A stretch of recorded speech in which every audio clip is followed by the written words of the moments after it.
Oh no, I love what he was saying. That was our first public service announcement. We've had people saying do coke on New Year's before. We've had guests say that, so I was loving what he was saying. I was trying to get a PSA in. Go ahead, yes, please.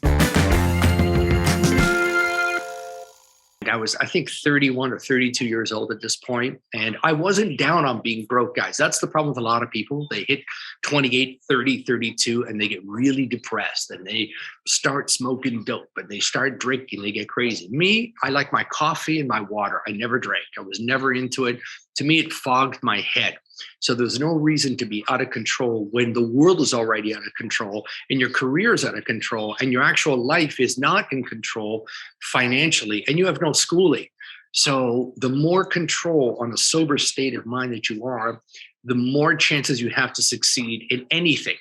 So why take away that other challenge? And that's the way I saw it. So if I could be in control with the little that I have, maybe it's a gateway to something. So if I was a drinker or smoker or doper or this or that, I know that would have kind of killed me. So I didn't do it. So that's my big, I always tell me, they said, why are you so successful? I didn't drink and I didn't smoke and I didn't do drugs. Never even tried a drug. To this day, I've never tried pot. So they said, how could you be such a church boy? I'm not a church boy, as you wear your priest outfits, boys.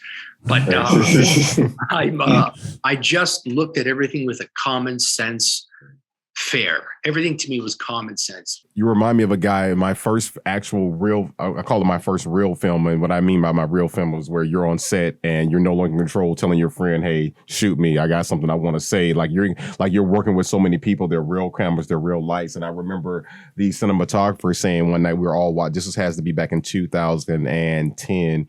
The cinematographer, the first actual like legit film I did, he says, we were all outside, and I remember I was smoking pot at the time, and he says, not to me, but to everybody out on the couch. I'm like, he didn't know at the time. I'm like, dude, even though I smoke pot 1,000,000 times a day, you're not going to find anybody better than me. My ego was up there at that point. But I remember him saying that, but I remember what he said after that. He was like, he told his best friend, he like pulled his best friend out of there. And he's like, dude, what are you doing? He was like, I'm just out there smoking with everybody. He was like, man, he's like, no, I'm not doing that because it slows me down. And I respected that because listen, there's people who are already lazy on their own. They don't need pot for it. They don't need drugs. They don't need alcohol. But I respect what you're saying because of the fact that, listen, you got to know who you are.